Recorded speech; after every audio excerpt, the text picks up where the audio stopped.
하나님께서 오늘 우리에게 주신 말씀은 창세기 21장 8절에서 21절까지 말씀입니다. 창세기 21장 8절에서 21절까지 교독합니다. 제가 먼저 읽습니다. 아이가 자라매 젖을 떼고 이삭이 젖을 떼는 날에 아브라함이 큰 잔치를 베풀었더라.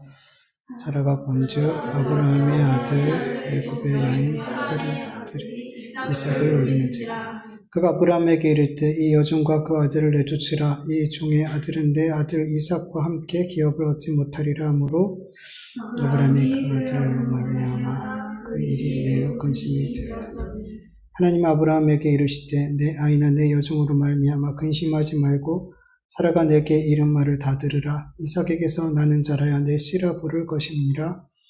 그가 여종의 아들도 내 씨니 내가 그로 한 민족을 이루게 하리라 하시니라.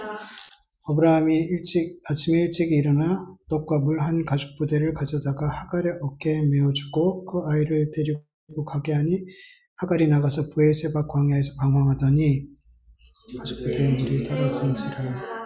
그 자식의 발목 물 아래에 두고 이르되 아이가 죽는 것을 참아 보지 못하겠다 하고 화살 한바탕 거리 떨어져 마주 앉아 바라보며 소리내어 우니 하나님이 그 어린아이의 소리를 들으셨으므로 하나님의 사자가 하늘에서부터 하갈을 불러이르시되 하갈아 무슨 일이냐 두려워하지 말라. 하나님이 저기 있는 아이의 소리를 들으셨나니 일어나 아이를 일으켜 내 손으로 붙들라. 그가 큰 민족을 이루게 하리라 하시니라. 하나님이 하갈의 눈을 밝히셨으므로 생물을 보고 가서 가죽 부대에 물을 채우다가 그 아이에게 마시게 하였더라. 하나님이 그 아이와 함께 계심에 그가 장성하여 광야에서 거주하며 활 쏘는 자가 되었더니 그가 바란 광야에 거주할 때 그의 어머니가 그를 위하여 애굽 땅에서 아내를 얻어 주었더라. 아멘. 지난주에 다 나누지 못한 말씀이 있어서 오늘 또 말씀을 나누도록 할게요. 사라가 아브라함에게 하갈과 이스마엘을 내쫓으라고 했을 때 아브라함은 매우 근심했어요. 여러분, 하갈이 이스마엘을 임신했을 때 하갈이 자기의 주인을 사라를 무시했죠. 그래서 사라가 아브라함한테 이렇게 말해요. 내가 받는 모욕은 당신이 받아야 옳도다. 내가 나의 여종을 당신의 품에 두었거늘 그가 자기의 임신함을 보고 나를 멸시하니 당신과 나 사이에 여호와께서 판단하시기를 원하노라. 그러자 아브라함이 사라에게 이렇게 대답하죠. 당신의 여종은 당신의 수종에 있으니 당신의 눈에 좋을 대로 그에게 행하라. 이때 아브라함은 사라가 원하는 것을 즉시로 들어줬어요. 그러나 지금은 달라졌어요. 사라가 당장 이 하갈과 그 아들을 내쫓고 싶어 하는데 이 일에 대해서 즉시 반응하지 않았어요. 매우 근심했어요. 왜냐하면 10여 년의 시간을 통해서 이미 그 이스마엘을 너무나 사랑하고 있었기 때문이죠. 사라의 말이 옳다 할지라도 동의하기가 어려웠어요. 그 일을 행하기가 두려웠고 그 일이 해롭게 여겨졌어요. 그런데 여러분, 이스마엘이 임신해서 하갈이 이스마엘을 임신하게 됐을 때 그 주인 사라를 멸시했잖아요. 그래서 사라가 학대하고 하갈은 도망가게 됐잖아요. 그렇죠? 근데 이 도망간 하갈을 누가 돌려보냈어요? 하나님이 돌려보냈단 말이죠. 그냥 도망갔을 때 그냥 그렇게 내버려 뒀다면 이렇게 지금 아브라함이 괴로워할 일이 생기지 않았겠죠. 근데 하나님께서 하갈을 돌려보냄으로 말미암아 아브라함의 일생에 있어서 정말 너무 큰, 어떻게 보면 그가 일생에 있어서 성경에 보면 이 아브라함이 이렇게 고민하는 모습은 여기가 처음이에요. 이렇게 고민한 적이 없어서, 이렇게 괴로워한 적이 없었단 말이죠. 아내가 빼앗겼을 때도 그렇지 않았거든요. 근데 이렇게 고민하고 괴로워하더라는 거예요. 왜 하나님께서는 그때 그냥 육신의 욕심과 불순종의 자녀로 나온 이 이스마엘을 그냥 내보내게 그냥 냅둬버리면, 도망가게 냅둬버리면 좋았을 것을 왜 굳이 돌려보냈냔 말이죠. 아브라함이 하나님의 말씀에 불순종한 일에 대해서 어떤 대가를 치르게 하기 위해서 하갈을 돌려보내신 걸까? 아브라함은 정말 이 일로 인해서 그 인생에 정말 큰 고통을 맛보게 됐어요. 정말 불순종의 대가를 톡톡히 맛보게 된 것 같아요. 그런데 여러분, 하나님은 이러한 유치한 분이 아니에요. 우리가 불순종할 때마다 그걸 이렇게 마음에 차곡차곡 쌓아놨다가 언젠가 큰 고통으로 돌려주면서 야, 쇤통이다. 이런 분이 아니란 말이에요. 근데 어떤 분은 이런 분으로 알고 계세요, 하나님을. 내가 잘못할 때마다 다 기억해 놓으셨다가 어느 순간 그거를 매를 드셔가지고 이렇게 때리시는 그런 하나님으로 알고 있는 분도 있는데 주님은 그런 유치한 분이 아니에요. 하나님께서 하갈을 다시 아브라함의 집으로 돌려보내신 이유가 있어요. 하나님께서는 하갈이 낳은 그 이스마엘을 통해서 하나님의 백성들에게 뭔가를 말씀하시고 가르치시기 위하기 위해서 그렇게 이스마엘을, 하갈을 아브라함의 집으로 들어가게 하신 거라는 거죠. 오늘 말씀을 통해서 하나님께서 왜 하갈과 이스마엘을 아브라함의 집으로 들어가게 하셨는지, 그리고 그 집에서 이스마엘을 자라게 하셨는지 우리 같이 보면서 하나님의 메시지를 깨닫기를 원해요. 여러분, 오늘 본문 12절 말씀을 보면 하나님께서는 아브라함에게 사라의 말과 같이 하갈과 이스마엘을 내쫓으라고 명령하셨어요. 만약에 하나님께서 개입하시지 않았다면 아브라함이 이스마엘을 쫓았을까요? 안 쫓았을까요? 안 쫓았어요. 분명 이삭과 이스마엘이 함께 살 수 있는 방법을 고민하고 분명히 어떻게 해서든 방법을 찾아냈을 거예요. 예. 근데 하나님께서는 아브라함에게 이렇게 말씀하셨잖아요. 내쫓아라.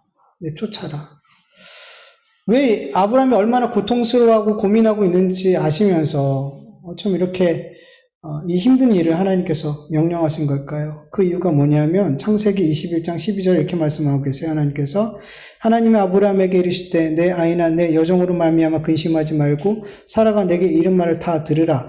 이삭에게서 나는 자라야 내 씨라 부를 것임이니라. 아멘. 여러분, 아브라함의 후손이라고 불리는 자는 이스마엘에게서 태어난 자가 아니라 이삭에게서 태어난 자들이어야만 해요.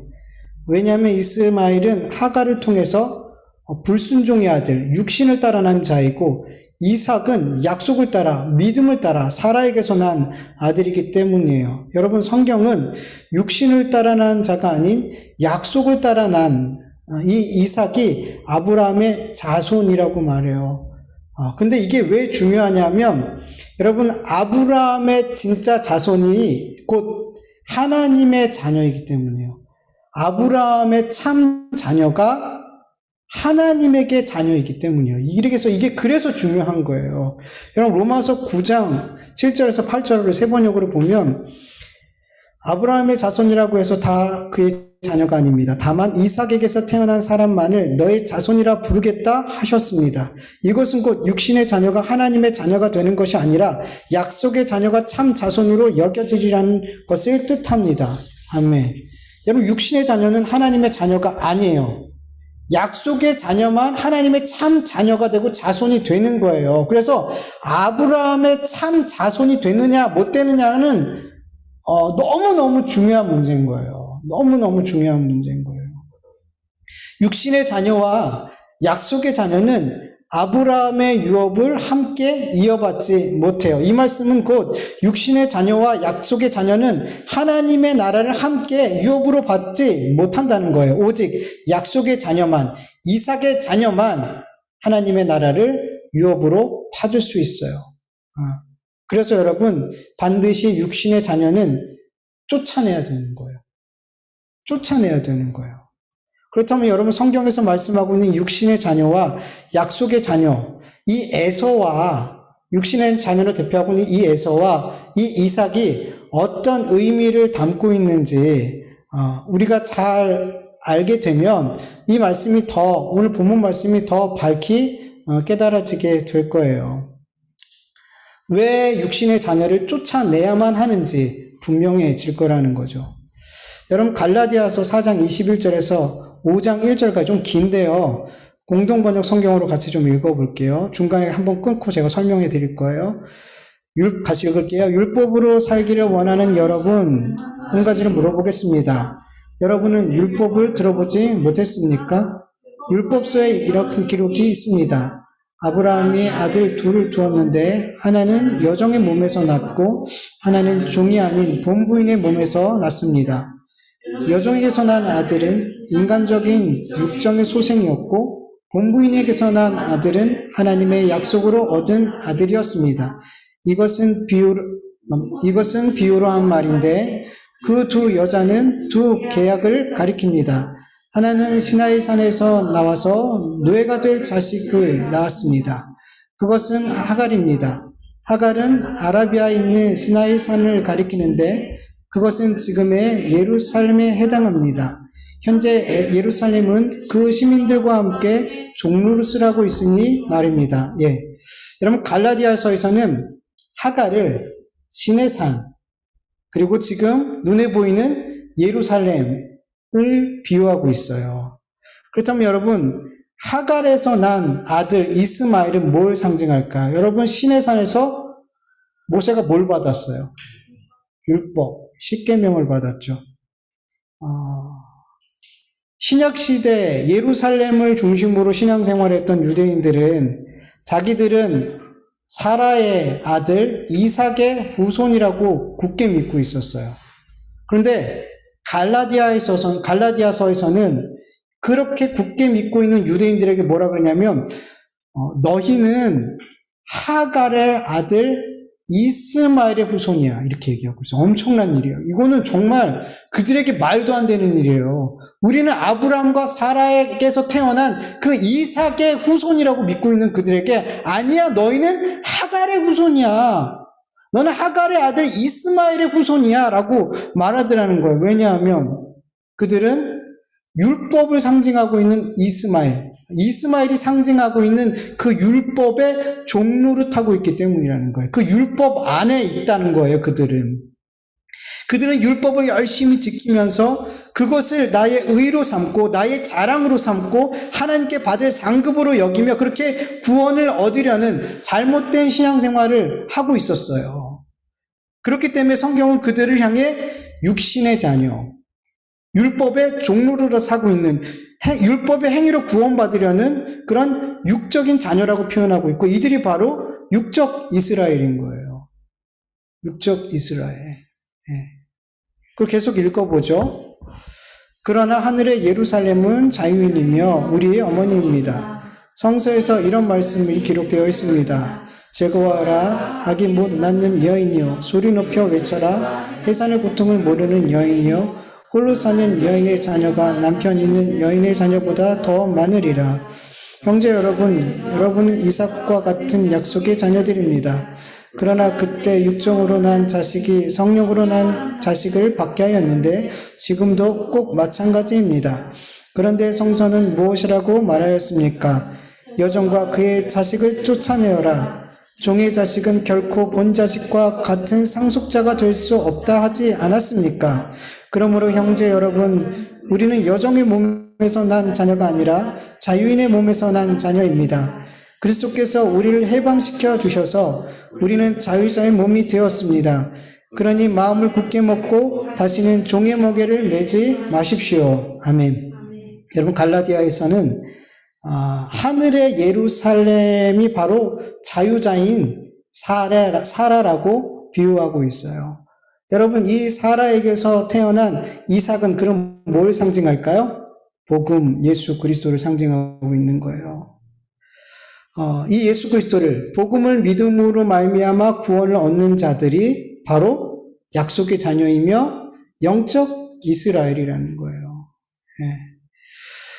여러분 누가복음 24장 44절 세 번역으로 보면 예수께서 이렇게 말씀하고 계세요. 예수께서 그들에게 말씀하셨다. 내가 전에 너와 함께 있을 때에 너에게 말하기를 모세의 율법과 예언서와 시편에 나를 두고 기록한 모든 일이 반드시 이루어져야 한다 하였다. 아멘.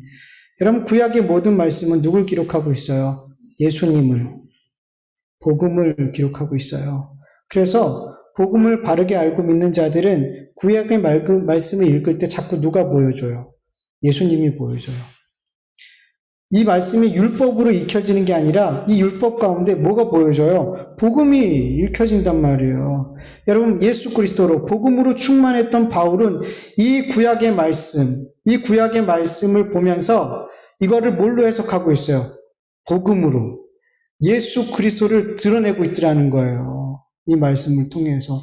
이 말씀 안에 있는 이 이삭과 이스마엘 이 사건을 통해서 정말 하나님이 뭘 그 속에 담고 있는, 표면적인 거 말고 그 표면적인 그 뒤에 어떤 복음을 담고 있는지 바울이 설명하고 있더라는 거죠. 왜 육신의 자녀와 약속의 자녀가 함께 아브라함의 집에 거할 수 없는지를 우리는 이 갈라디아 말씀을 통해서 그 하나님의 마음을 정확하게 볼 수가 있는 거예요. 여러분, 육신의 자녀는 한마디로 율법을 지킴으로 하나님 앞에 의롭다 여김을 받고 구원에 이르려는 자들이죠. 자기의 힘으로 하나님의 뜻을 이루려는 자들이에요. 아브라함이 육신의 계획과 생각과 자기의 힘을 통해서 하나님의 뜻을 이루려 한 결과가 뭐였어요? 이스마엘이었잖아요. 그런데 아브라함이 이 육신을 따라 난 이스마엘은 하나님께서 하나님의 자녀로 여겨주시지 않더라는 거예요. 육신으로는 아브라함의 자녀 씨이지만 하나님의 편에서는 그가 씨가 아니라는 거예요. 어제도 예준이 예찬이 우리 가족들 가족 예배 드리면서 우리가 이 땅에 있을 때 분명 가족이지만 진짜 가족은 우리가 끝까지 하늘나라에 가야지 우리가 진짜 가족이다. 그게 진짜 가족이다. 우리 모두 하늘나라까지 가는 진짜 가족으로 살자. 으쌰! 이랬거든요. 여러분, 이 땅에서 혈육의 관계, 부모 자식 관계. 근데 여러분, 영원하지 않은 건 진짜가 아니에요, 여러분. 영원한 게 진짜예요. 우리가 하늘나라 함께 가면 여러분, 그게 진짜 가족인 거예요. 그게 진짜 가족인 거예요. 아무리 이스마엘이 아브라함의 육신의 자녀이지만 하나님 앞에 자녀 아니에요. 아브라함은 하나님의 자녀란 말이에요. 근데 이스마엘은 하나님의 자녀가 아니란 말이에요. 비유해서 그렇게 말씀하고 있어요. 이삭만 하나님의 자녀래요. 약속의 자녀만.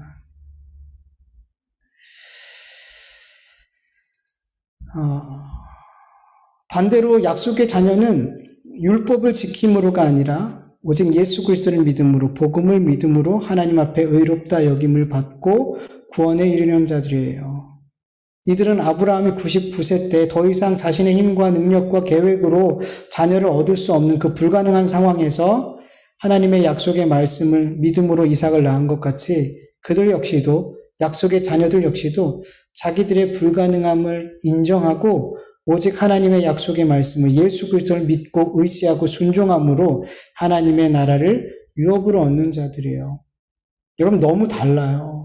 그들의 삶의 모습이 너무 달라요. 그들의 생각이 달라요. 그들의 목적과 추구하는 게 달라요. 육신의 자녀와 약속의 자녀가 다르단 말이에요. 그래서 함께 거하는 게 불가능해요. 그리고 더 문제는 뭐냐면 육신의 자녀가 약속의 자녀를 대적한단 말이에요. 대적한단 말이죠. 창세기 16장 12절을 보면 하나님께서 도망간 그 하갈에게 이스마엘이 앞으로 어떻게 될지에 대해서 알려줘요. 그가 사람 중에 들나귀 같이 되리니 그의 손이 모든 사람을 치겠고 모든 사람의 손이 그를 칠지며 그가 모든 형제와 내양에서 살리라 하니라. 육신의 자녀는 약속의 자녀를 반드시 대항해요. 그래서 둘이 함께 거할 수가 없어요. 네. 그리고 여러분, 갈라디아서 4장 29절 공동성경으로 보면요. 그러나 그때에 육정으로 난 자식이 성령으로 난 자식을 박해하였는데 지금도 꼭 마찬가지입니다. 라고 말씀하고 있어요. 여러분, 육신의 자녀, 육신을 따라 난 자녀가 성령을 따라 난 자, 약속을 따라 난 자녀를 박해한대요. 여러분, 우리 그리스도인의 삶에는 이러한 박해가 내적으로, 외적으로 반드시 일어나요. 예. 여러분, 육신으로 난 자가 약속을 따라 난 자를 박해하는 이유 중에 하나가 뭐냐면 그가 먼저 태어났기 때문이에요. 여러분, 아브라함은 이삭보다 누굴 먼저 낳았어요? 이스마엘을 낳았죠. 먼저 낳았죠. 여러분, 하나님께서는 복음을 주시기 전에 먼저 뭘 주셨어요? 율법을 먼저 주셨죠. 그래서 먼저 태어난 이스마엘이 이삭을 박해하는 거고, 먼저 하나님께서 주신 그 율법이 복음을 박해하는 거예요. 여러분, 이삭보다 이스마엘을 먼저 주신 이유가 뭘까요? 복음보다 율법을 먼저 주신 이유가 뭘까요, 여러분? 여러분, 이스마엘과 율법은 우리의 힘으로 하나님의 뜻을 이룰 수 없다는 것을 보여주기 위함인 거예요. 우리가 얼마나 죄됐는지, 우리의 힘이 죄됨을 드러내기 위함인 거예요. 아브라함이 얼마나 죄인인지를 드러나게 하고, 율법을 통해 우리가 얼마나 죄인인지를 드러나게 함으로 말미암아, 우리의 힘으로는 구원을 받을 수 없구나, 우리의 힘으로는 하나님의 약속을 성취할 수 없구나, 이거를 이스마엘이, 율법이 우리에게 보여주고 있는 거예요. 우리의 힘으로는 안 되는구나. 네. 그렇게 우리의 힘으로는 구원받을 수 없고 우리의 힘으로 안 되는 것이 확인되어질 때 하나님께서 우리에게 이삭을, 복음을 허락해 주시는 거라는 거죠. 네.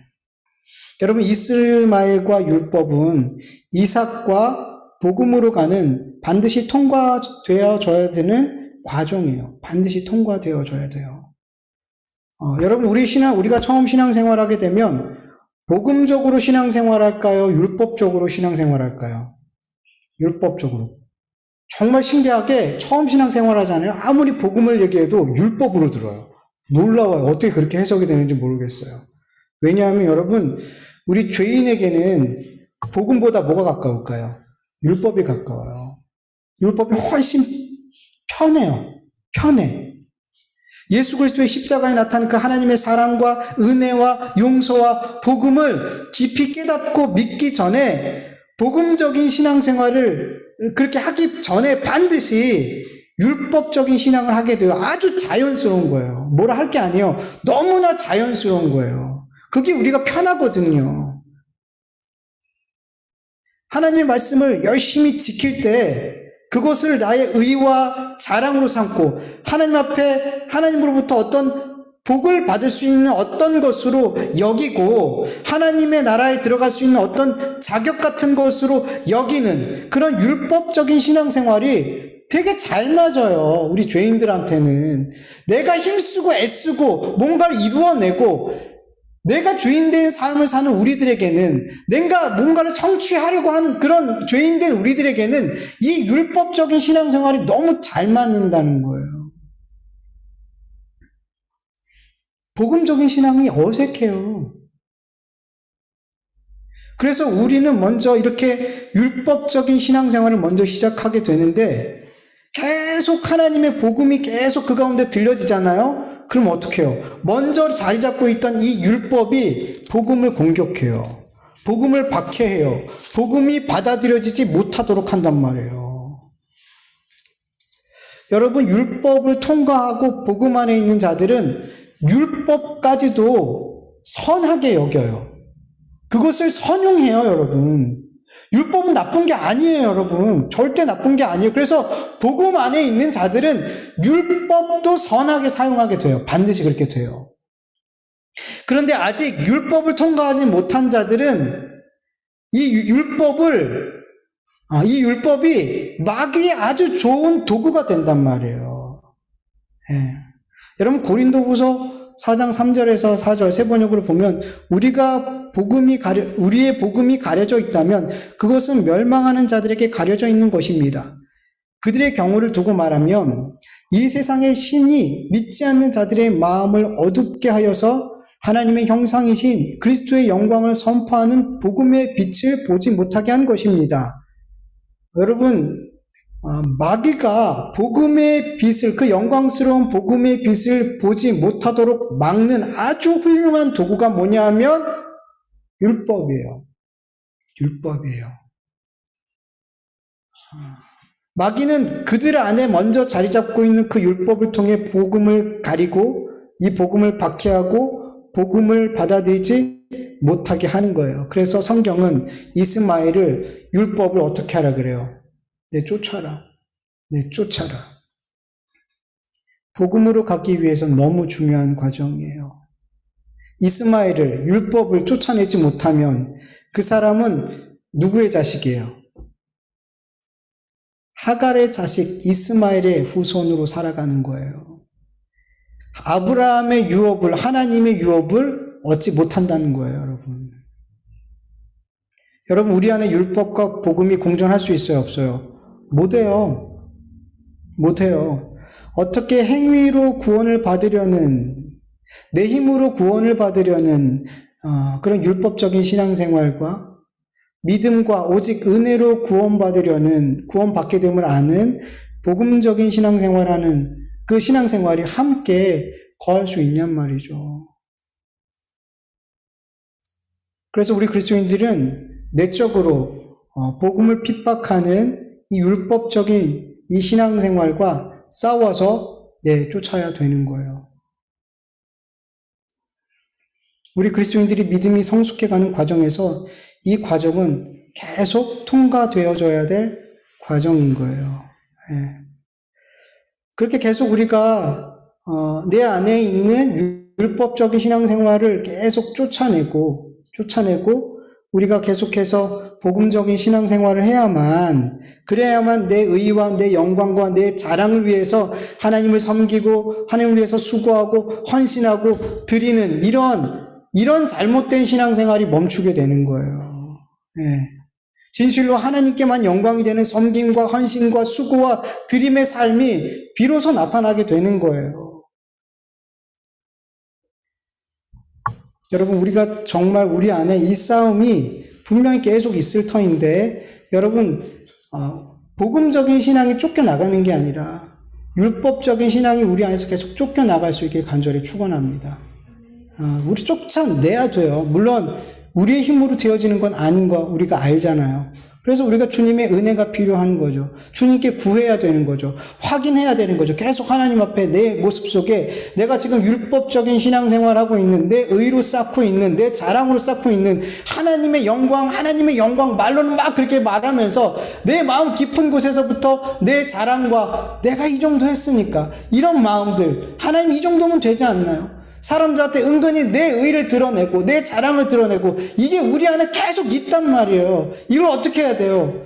계속 하나님 앞에 확인받고 쫓아내야 되는 거예요. 쫓아내야 되는 거예요. 우리와 함께 할 수 없단 말이에요, 이거는. 여러분, 그리고 외적으로도 복음적으로 신앙생활하는 사람들은 계속해서 율법적으로 신앙생활하는 사람들에게 박해를 받아요. 이 일이 어디서 일어날까요? 교회 밖에서 일어날까요? 교회 안에서 일어날까요? 교회 안에서 일어나죠. 교회 안에서. 주님의 재림의 날이 임박하지 않는 한 일부 특정한 나라를 제외하고는 대부분 그리스도인들은 믿지 않는 자들로부터 큰 박해를 받지 않아요. 여러분들이 예수님 믿음으로 말미암아 정말 큰 박해를 여태까지 받아본 적이 있나요? 저도 밖에서 막 알바하고 일해보면서 주의를 지키고 예수님을 믿고 이런 성경을 읽고 기도하고 전혀 이런 것에 대해서 뭐라 한 사람은 없어요. 전혀 제가 예수님을 믿고 신앙생활하는 데 있어서 박해라고 할 수 있는 게 없었어요. 기껏해야 제가 장손이기 때문에 제사 지낼 때 제사 이렇게 절해야 되고 이렇게 밥도 먹어야 돼요. 이렇게 제사상에 올라간 밥도 먹어야 돼요. 큰 손줄에서. 근데 그런 것들을 거부하게 됐을 때 오는 몇 마디의 그런 야단, 요 정도지 그렇게까지 박해를 받아본 적은 없어요. 제가 진짜 박해를 받은 것은 어디였냐면 교회였어요. 교회였어요. 교회에서 모욕을 당했고요. 교회 안에서 저는 정말 생각지도 못한 너무나 심한 욕들과 모욕들과 어떻게 나에게 이런 말을 할 수 있을까? 내가 그렇게 잘못했나? 세상에서 들을 수 없는 욕을 교회에서 들었고요. 세상에서 받아보지 못한 모욕들, 어떻게 이렇게 모욕을 할 수 있을까? 어떻게, 마치 저 사람을 어떻게 해야지 모욕감을 들 수 있을까 고민한 것 같아. 그렇게 모욕을 주고, 오랜 시간을 핍박하고, 거짓말하고, 미워하고, 결국에는 쫓아내버리고, 저는 지금 이 말들을 세상에서 당한 게 아니라, 저는 교회 안에서 다 당했어요. 밖에서는 당해본 적이 없어요. 그렇게 모욕적인 말을 들어본 적도 없고, 그렇게 미움을 받아본 적도 없어요. 성경과 반대로 제가 쫓아내지 못하고 제가 쫓겨나더라고요. 그 이유 중에 하나가 뭐냐면 교회 안에는 복음적으로 신앙생활하는 분들보다 율법적으로 신앙생활하는 분들이 훨씬 많아요. 즉 율법적인 신앙생활에서 복음적인 신앙생활로 넘어가지 못한 분들이 교회 안에 너무 많더라는 거예요. 그 가운데 목회자들과 장로님들 같은 소위 말해서 교회에서 좀 힘을 쓸 수 있는 분들, 그런 분들이 그렇게 복음으로 못 넘어가고 율법적인 신앙생활을 하고 있는 분들이 많아요. 그런 분들이 교회에서 탁 자리를 잡고 있으니까 너무 힘든 거죠.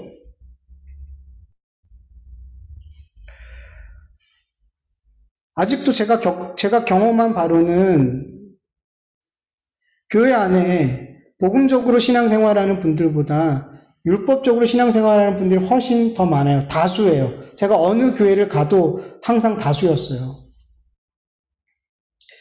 그렇다면 어떻게 해야 될까요? 막 들고 일어나서 싸우고 쫓아내야 돼요? 성경에서 쫓아내라 그러니까. 갈라디아서 5장 1절을 보면, 공동성경으로 보면 그리스도께서 우리를 해방시켜 주셔서 우리는 자유의 몸이 되었습니다. 그러나 마음을 굳게 먹고 다시는 종의 멍에를 매지 마십시오.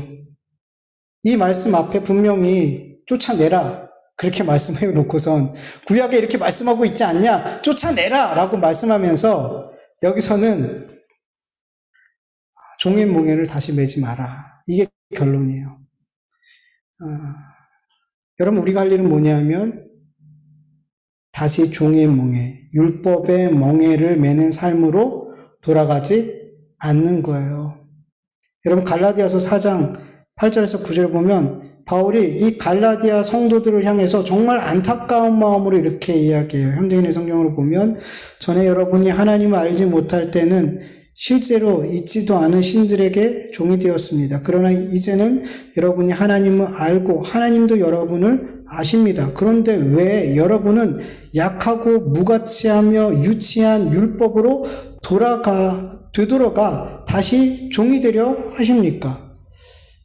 처음에 갈라디아 성도들이 복음을 받아들이고 막 복음으로 기뻐하고 그렇게 복음적으로 신앙생활하다가 이 사람들이 다시 뭘로 돌아갔냐면 율법으로 돌아갔어요. 왜냐하면 그 당시에는 율법을 가리키는 가짜 선지자들이 많았거든요. 네.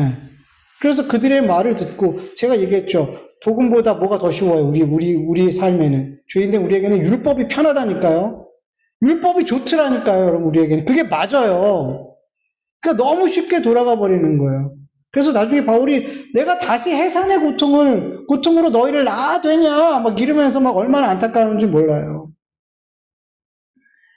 여러분, 교회 안에서 여러 모양으로 박해가 있어요. 주님의 때까지 우리는 그 자리에서 복음으로 살아야 되는 거예요. 많은 사람이 너 틀렸어. 봐, 우리는 이렇게 살잖아. 너 틀렸다니까? 여러분, 생명이 다스개를 의해서 결정되는 게 아니잖아요. 많은 사람들이 어떤 길로 간다고 그 길이 옳아요? 아니죠. 주님 말씀하시잖아요. 많은 사람들이 어떤 문으로 들어가요? 넓은 문으로. 소수의 사람이 좁은 문으로, 좁은 길로 가요. 다스교에 따르면 우리는 그 길로 가야지. 그 길이 생명의 길인데 주님은 거기가 아니래요. 생명의 길이. 여러분 생명은 다스교로 결정되는 게 아니에요. 많은 사람이 가는 곳이 생명의 길이 아니에요. 오히려 반대예요. 여러분. 오히려 반대예요. 그 길을 찾는 이가 적어요. 그 문으로 들어가는 이가 적어요. 여러분. 이건 교회에 말씀하고 있는 거예요. 세상에 말하는 게 아니라 예수님을 믿는다고 하는 그 공동체에 말하고 있는 거예요. 그리스도인이라고 하는 자들에게 말하고 있는 거예요. 주님이. 많은 사람들이 그 길을 가도 야 이게 옳은 거야 라고 말해도 여러분 정말 복음을 아는 자들은 그 길로 가면 안 돼요. 거기 그 맞는 건가? 제가 볼 때는 정말 은혜를 깨닫고 복음을 깨달은 자들은 그 길로 못 가요. 못 가요, 여러분. 못 가요. 여러분 우리가 끝까지 복음적인 신앙생활을 하고 그 자리를 복음을 따르는 삶을 살게 될 때 여러분 분명히 우리를 통해서 율법적인 신앙생활하는 사람들이 복음으로 넘어오게 될 줄 여러분 믿으시길 축원합니다. 반드시 그렇게 돼요. 복음의 사람들을 통해서 율법 안에 있는 자들을 반드시 그 율법을 통과하여 복음으로 넘어오게 하는 데 있어서 반드시 복음 안에 있는 자들을 주님 사용하세요. 그래서 우리가 그 자리를 잘 지켜내야 되는 거예요. 예. 목회자이니까 전 쫓겨난 거죠. 어쩔 수 없이. 제가 성도였다면 저는 절대 안 나가요. 저는 절대 안 나갔을 거예요. 목회자니까 나간 거예요. 목회자니까. 목사님 되게 싫었을 거예요. 그런 성도 있었으면 목사님 엄청 싫어했을 거예요. 저는 안 나갔을 거예요. 제가 성도였다면. 여러분 오늘 본문 14장에서 21절까지를 보면은 아브라함의 집에서 쫓겨난 하갈과 이스마엘에 대한 이야기가 나오죠. 얼마 안 되는 물과 떡을 받아가지고 쫓겨난 하갈과 이스마엘은 브엘세바 광야에서 방황을 해요. 브엘세바라는 뜻이 이제 다음 부분에 나오는데 이게 맹세의 우물, 일곱의 우물이라는 뜻이에요. 그러니까 우물이 있는 곳이죠. 우물이 있는 곳에서 방황했어요. 거기서 물을 못 구했어요. 가려진 자는 못 보이는 거예요. 안 보이는 거예요. 그러니까 물이 떡이 다 떨어지고 이제 곧 죽게 되는 위기에 놓였어요. 하갈은 차마 아들이 죽는 것을 볼 수 없었어요. 그래서 아들을 이렇게 가시덤불 같은 곳에 뉘어놓고 화살이 날아갈 정도의 거리에서 떨어져서 대성통곡을 하게 되죠. 하갈의 이 모습 안에서 하갈은 이미 모든 삶의 소망을 놓았구나. 이제 더 이상 그 어떤 것도 기대를 못하는 상황이구나. 죽음만 기다리고 있는 상태구나라는 것을 우리가 볼 수 있는데요. 여러분 우리가 이 세상 살다 보면 정말 삶의 희망을 놓아버리고 싶을 때가 있어요, 없어요? 있어 본 분 계세요? 정말 이 삶의 희망을 정말 놓고 싶다. 손을 분들이 있어요, 이렇게 조심스럽게. 그런데 여러분, 그 상황에서, 그런 상황들이 우리 그리스도인들도 직면할 수가 있게 되는데, 그럴 때 여러분, 우리 그리스도인들이 바라봐야 될 딱 한 가지는 뭐냐면, 하나님의 말씀이에요. 말씀이에요. 여러분, 만약에 하갈이 하나님의 약속의 말씀을 붙들고 믿었다면, 그는 그렇게 쉽게 삶의 희망을 놓아버리지 않았을 거예요. 그렇게 죽기만을 앉아서 기다리지 않았을 거예요. 여러분, 하나님께서 분명 하갈에게 약속하셨어요. 창세기 16장 10절을 보면 여호와의 사자가 또 그에게 이르되 내가 내 씨를 크게 번성하여 그 수가 많아 셀 수 없게 하리라. 이렇게 약속하셨거든요. 하갈이 이스마엘을 임신하고 있었을 때 만약에 하갈이 이 하나님의 약속의 말씀을 붙들었고 여전히 믿고 있었다면 자기가 거기서 죽으면 돼요, 안 돼요? 거기서 죽어버리면 하나님이 아닌 거예요. 하나님이 나에게 약속하셨는데 내가 여기서 죽어버리면 그 하나님은 전능하신 하나님이 아닌 거예요.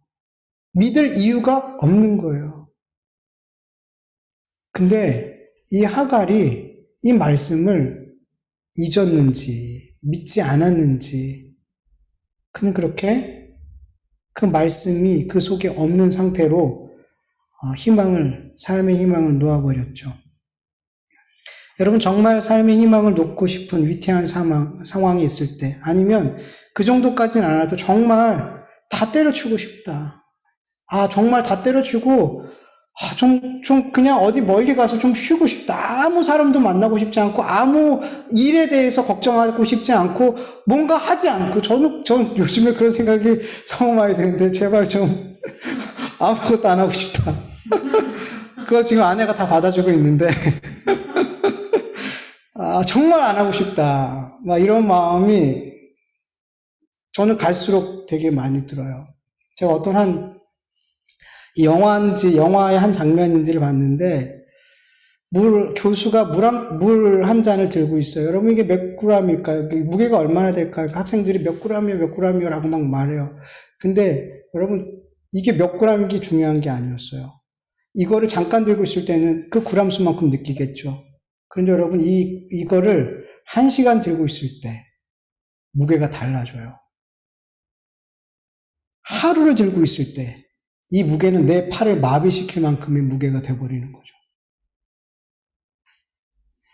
그러니까 너무 많은 고통들, 스트레스를 계속 붙들고 있을 때, 처음에 그게 데미지가 100이었다면, 그걸 계속 생각하고 갖고 있으면, 그게 100이 아니라 1000만이 되고, 나의 삶을 부서뜨리는 거예요, 짓눌러서. 네. 그렇게 내 삶에 작은 것 같았는데, 마귀가 그 작은 것으로 내 안에 심고, 크게 자라게 해서 나의 삶을 짓누르게 하고, 다 포기하고 버리고 떠나고 싶다. 막 이런 마음을 들게 하고. 이것도 얼마나 큰 고통이에요. 근데 여러분, 저도 그렇고요. 이런 가운데 있을 때 우리가 뭘 붙들어야 돼요? 말씀을 붙들어야 돼요. 제가 계속 여기 있는 이유는 단 한 가지예요. 하나님 말씀 때문에 제가 여기 있는 거예요. 하나님의 말씀이 계속 저를 강권하시사 저를 계속 여기 있게 하는 거예요. 이유는 단 한 가지예요. 그거예요. 말씀 한 구절이라도 그 말씀을 내 마음에 믿고 그 말씀을 붙들면 여러분 그 말씀이 나를 살게 하고 그 말씀이 내가 가야 할 길로 나를 가게 한다는 걸 여러분 믿으셔야 돼요. 이사야서 41장 10절을 보면 두려워하지 말라 내가 너와 함께함이라 놀라지 말라 나는 내 하나님이 됨이라 내가 너를 굳세게 하리라 참으로 너를 도와주리라 참으로 나의 의로운 오른손으로 너를 붙들리라.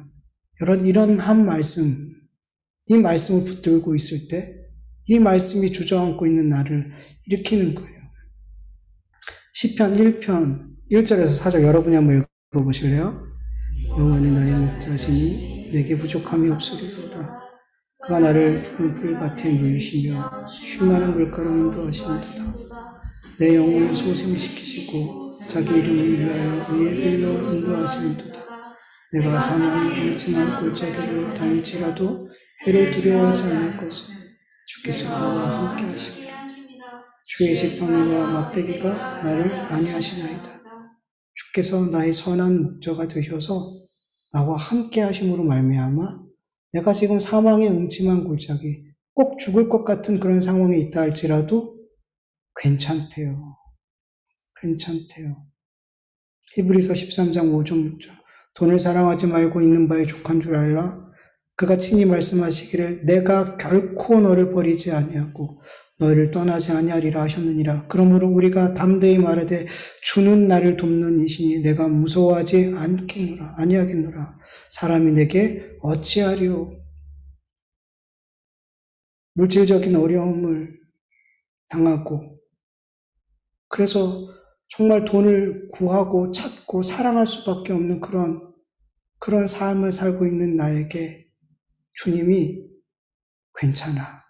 그거 없어도 괜찮아. 내가 너와 함께 하고 있어. 사람으로 인해 두려워 떨고 걱정하고 있는 우리에게 괜찮아. 내가 너와 함께 하고 있어. 그들이 널 어떻게 하지 못해. 내가 너와 함께 했어.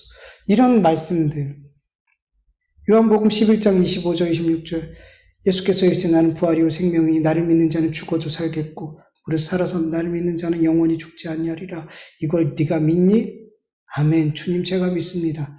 이 말씀 한 구절 붙들고 믿고 있을 때 이런 말씀 한 구절 한 구절이 우리의 마음에 새겨지면 여러분 그 말씀으로 말미암아 우리가 살아요. 사람들의 위로요. 정말 우리를 일으키고 우리를 살리는 건 하나님의 말씀인 줄 믿으시길 축원합니다.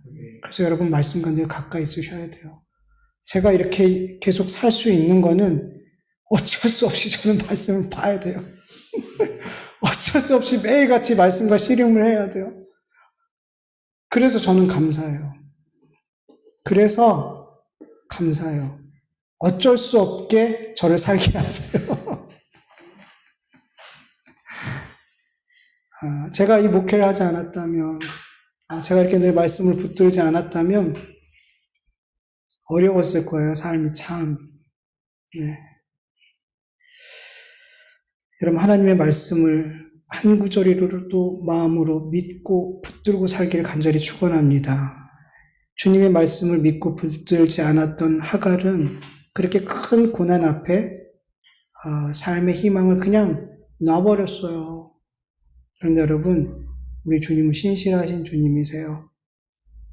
하갈이 하나님의 약속을 기억하지 못하고 혹 붙들지 못하고 믿지 못했을지라도 신실하신 하나님께서 하갈에게 먼저 찾아와 약속하셨기 때문에 하나님께서는 그 약속을 성취하기 위해서 다시금 하갈을 찾아가시죠. 천사를 통해서 다시금 이스마엘이 큰 민족을 이룰 것임을 다시금 말씀해 주시고 그의 눈을 밝히사 샘물을 보게 하시고 하갈과 이스마엘을 살게 하셔요. 20절 본문을 보면 너무 20절을 보면 하나님이 그 아이와 함께 계시며 그가 장성하여 광야에서 거주하며 활 쏘는 자가 되었더니라고 말씀하세요. 여러분 이스마엘은 한 아브라함의 불순종으로 나온 육신의 자녀예요. 그런데 이 이스마엘과 하나님이 어떻게 하신대요? 함께 하신대요. 함께 하신대요. 약속의 자녀와 함께하는 건 당연한 일이죠. 당연한 일이죠. 근데 불순종의 자녀, 육신의 자녀와 함께 하신다. 이해가 되시나요? 근데 함께 하세요. 하나님께서는 약속의 자녀와도 그리고 육신의 자녀와도 함께 하세요. 근데 뭐가 다르냐면 함께 하시는 목적이 달라요. 함께 하시는 목적이 달라요. 하나님의 약속의 자녀들과 함께 하시는 이유는 이 약속의 자녀들을 이 땅에서 하나님의 자녀로 만드사 하나님의 나라를 유업으로 얻게 하기 위해서 우리와 함께 하시는 거예요. 이 목적이에요. 하나님께서 우리와 함께 하시는 이유는. 그러나 육신의 자녀와 함께 하는 이유는 뭘까요? 하나님이 육신의 자녀와 함께 함으로 말미암아 그가 큰 민족을 이룰 수도 있고 그가 힘 있는 자, 권세 있는 자, 부자, 유명한 자가 될 수 있어요, 없어요? 있어요. 있어요.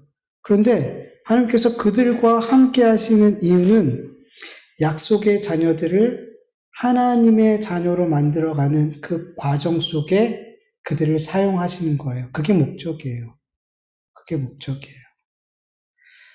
사라의 핍박을 통해 도망 나온 하갈을 다시 아브라함의 집으로 돌려보낸 이유가 바로 이거고요.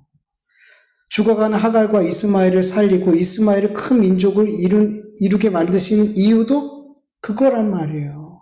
하나님의 자녀들을 이 땅에서 하나님의 자녀로 만들어가는 과정에 그들을 쓰시기 위해 그들과 함께 하는 거라는 거예요. 그래서 여러분, 육신의 자녀들이 잘 되는 것을 보고 부러워하지 마세요. 부러워하지 마세요, 여러분. 하나님이 그들과 함께 하신다면, 그래서 그들이 그렇게 잘 되고 이 땅에서 복을 받고, 여러분 생사화복은 누구로부터 와요? 우연히 온 거 아니에요, 여러분. 제발 좀 잘 아세요. 생사화복은 우연히 온 것도 아니고요. 내가 노력해서 얻은 것도 아니에요. 하나님이 하시는 거예요. 그게 영적인 복이든 육적인 복이든 이 땅의 모든 복이라고 여기는 모든 것들, 저주라고 여기는 모든 것들, 죽음과 생명까지도 다 하나님으로부터 오는 거란 말이에요. 육신의 자녀들이 잘 되는 거예요, 여러분. 복 받은 거예요, 여러분. 하나님이 주신 거예요. 근데 부러워할 게 아니라는 거예요. 왜냐하면 그들의 잘됨과 그들의 모든 성공과 형통은 누구를 위함이에요? 우리 그리스도인들. 하나님의 백성들을 하나님의 자녀답게 그리스도인답게 만들기 위해서 하나님이 그들과 함께 하시는 거라는 거예요. 그러니까 얼마나 우리가 중요한 존재, 얼마나 하나님 앞에 존귀한 존재냔 말이에요. 그들의 형통함과 잘됨을 막 부려하고 부러워하면서 와 나도 저렇게 됐으면 좋겠다 말하고 있는데 그가 그렇게 되어진 건 나 때문이래요. 나를 하나님의 백성으로 세우기 위해서 하나님이 그렇게 하시더라는 거예요. 그러니 내가 얼마나 복받은 존재냐는 거예요. 내가 얼마나 하나님 앞에 귀한 존재냐는 거예요. 그렇게 하나님이 나를 그렇게 생각하고 내 삶을 그렇게 인도하신다는 것을 여러분 살펴보면서 여러분 정말 내가 하나님의 약속의 자녀이라는 이 자부심 여러분 꼭 갖고 계세요. 부러워하지 마세요. 육신의 누군가의 잘됨을 부러워하지 마세요. 여러분 별로 부러워하지 않는 것 같아요, 눈빛이. 뭐가 부러워요? 뭐가 부러워요? 다른 데서 이러면 막 실망하고 부러운데 막 이럴 것 같은데 여기 있는 사람들은 목사님 왜 자꾸 강조해요? 별로 안 부럽다니까. 이런 표정이야. 설교를 해야 돼 말아야 돼? 이런 사람들 앞에서 이미 다 초월한 것 같은데 참 좋네요. 어쨌든 이런 반응도 좋아요. 그래요, 여러분. 우리가 그런 존재예요. 그런 존재예요. 우리가 얼마나 하나님 앞에 귀한 존재인지 알고 이 약속의 자녀들이 하나님 앞에 얼마나 귀하고 이 세상에 믿지 않는 그 육신의 자녀들을 통해서 하나님의 뜻을 우리에게 향하신 하나님의 뜻을 이루시고자 하는 그 하나님 그렇게 나를 사랑하는 하나님을 바라보면서 여러분들 감사할 수 있길 축원합니다. 우리 같이 말씀을 기억하면서 같이 기도하죠.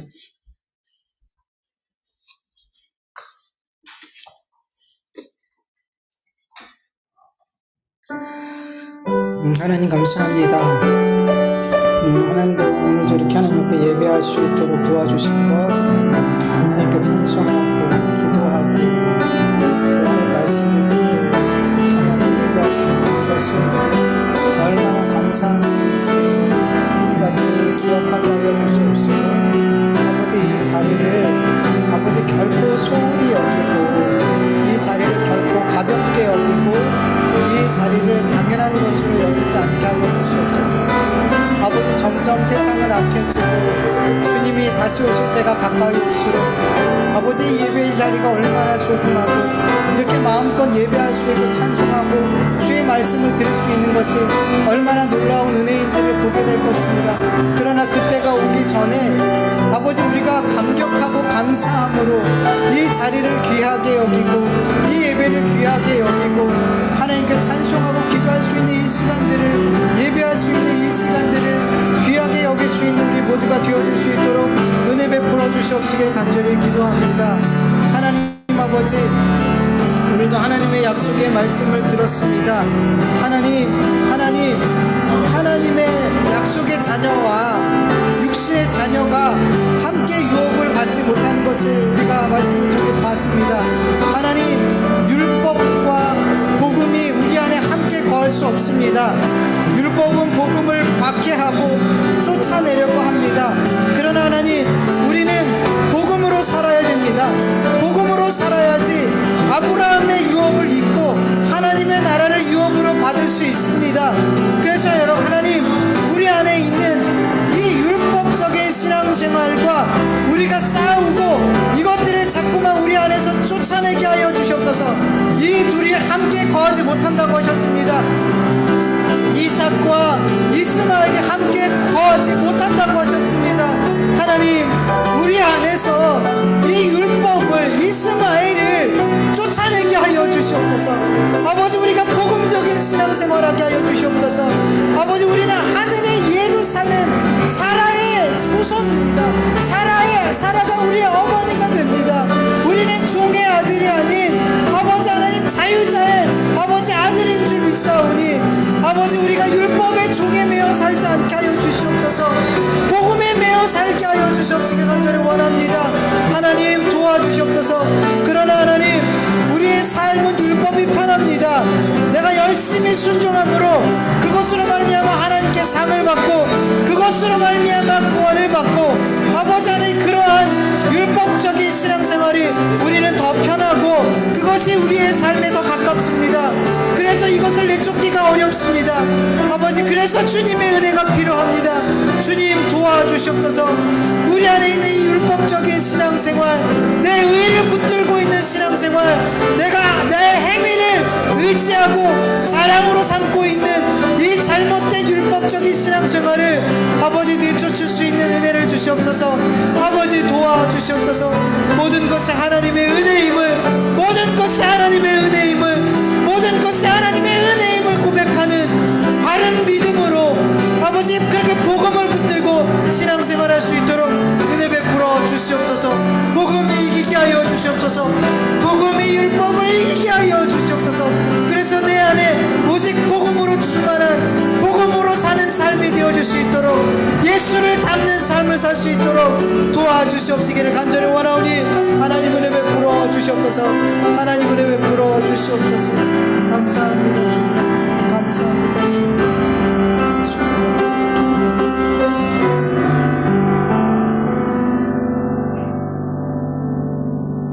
하나님 감사합니다. 오늘도 하나님 앞에 어김없이 예배할 수 있는 은혜를 베풀어 주셔서 감사드립니다. 하나님, 이 시간 드려지는 모든 기도와 찬송과 예배가 오직 예수 그리스도의 십자가의 공로를 의지하여서 우리의 모든 죄가 덮음받고 그렇게 의로운 자로 여겨져서 하나님께 드려지는 이 찬송과 기도와 예배가 되게 하여 주시옵소서. 그 어떤 것도 하나님 앞에 우리가 내어놓을 수 없습니다. 우리의 의는 오직 예수 그리스도 한 분뿐입니다. 이 예수님으로 말미암아 우리가 찬송할 때 하나님께서 받으시고, 예수 그리스도의 이름으로 우리가 기도를 드릴 때 이 예수님 때문에 우리의 기도에 응답해 주시고, 예수 그리스도의 이름으로 우리가 예배를 드림으로 말미암아 하나님께서 이 예배를 귀하다 여겨주시고 아름다운 향기로 흠양해 주실 줄 믿습니다. 하나님, 우리의 삶, 예배뿐만 아니라 우리의 삶에도 언제나 그렇게 예수님이 중심에 있는 예수 중심의 삶이 되어질 수 있게 도와주셔서 우리의 삶의 한 절 한 절이 다 하나님께서 받으시는 찬송과 기도와 예배가 되어질 수 있도록 은혜 베풀어 주시옵소서. 하나님, 이 시간도 하나님의 말씀을 들었습니다. 하나님, 복음과 율법이 우리 안에서 공존할 수 없습니다. 그런데 하나님, 우리는 율법이 너무 좋습니다. 율법에 익숙하고 율법적인 신앙생활하는 게 우리한테는 더 맞는 것 같습니다. 그러나 하나님, 율법적인 신앙생활, 육신의 자녀는 아브라함의 유업을 이어받을 수 없습니다. 하나님의 나라를 상속받을 수 없습니다. 그래서 우리는 반드시 우리 심령은 복음으로 충만해야 될 줄 믿습니다. 하나님께서 우리 안에 있는 율법들을 내 의와 내 자랑과 내 영광과 하나님까지도 나의 잘됨과 영광을 위해 믿어주는, 하나님을 이용하는, 복음을 이용하는 그런 율법적인 악한 삶에서 우리가 참 복음을 믿고 그 믿음을 따라 살아갈 수 있게 하여 주시옵소서.